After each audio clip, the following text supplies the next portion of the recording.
I'm Laura Zalenga.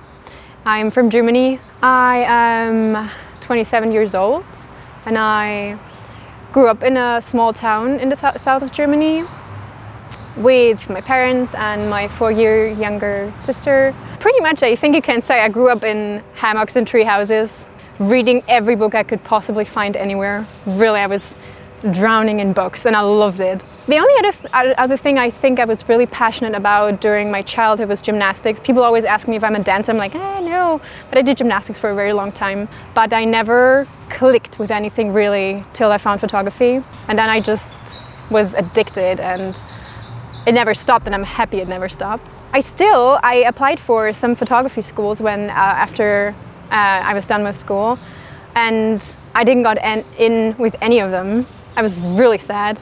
But my parents said, you can't do nothing for another year, so I applied for architecture and got in immediately in all those schools. So I still tried to do photography, like on the sides, weekend nights, stuff like that. At the same time, it's not working, and I was like, you know what? You have one life and I want to see if I can make it with photography, and if it's not working out in the end, I at least still can say I tried it, because otherwise I will be 80 and I will be like, what if I tried to be a photographer? So I tried, and so far it works out and it's a lot of fun. So the people who follow me on my Instagram account probably know that I have all my photos split into 3 parts and have them like really long landscape ones.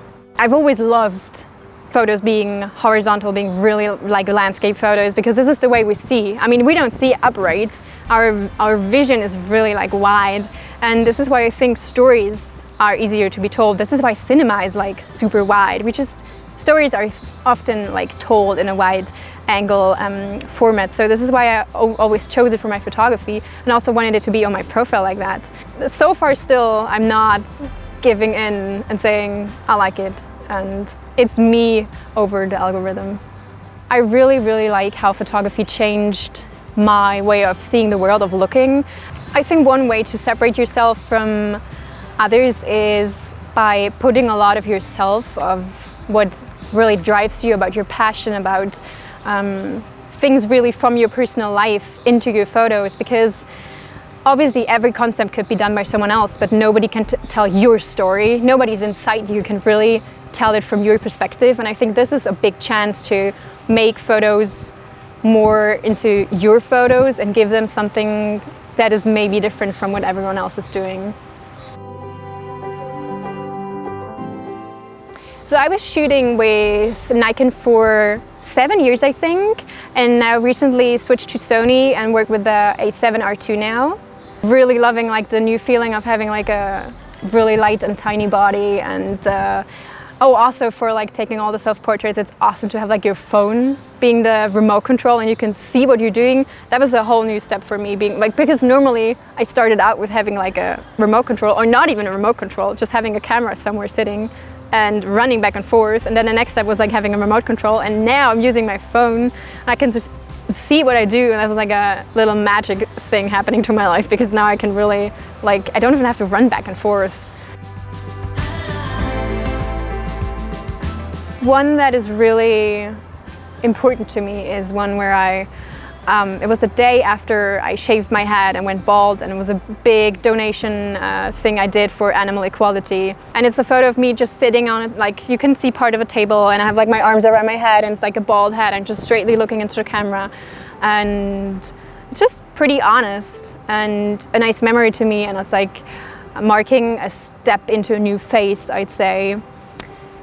This might be my favorite one, I guess.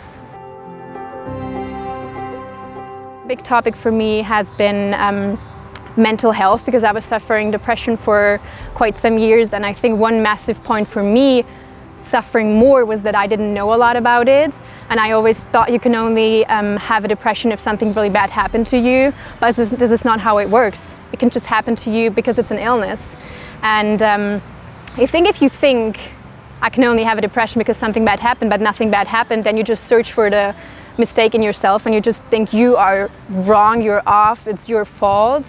And after I overcame that and started talking about it, I noticed that so many people don't know anything about it, that so many people suffer because they're ashamed to talk about it.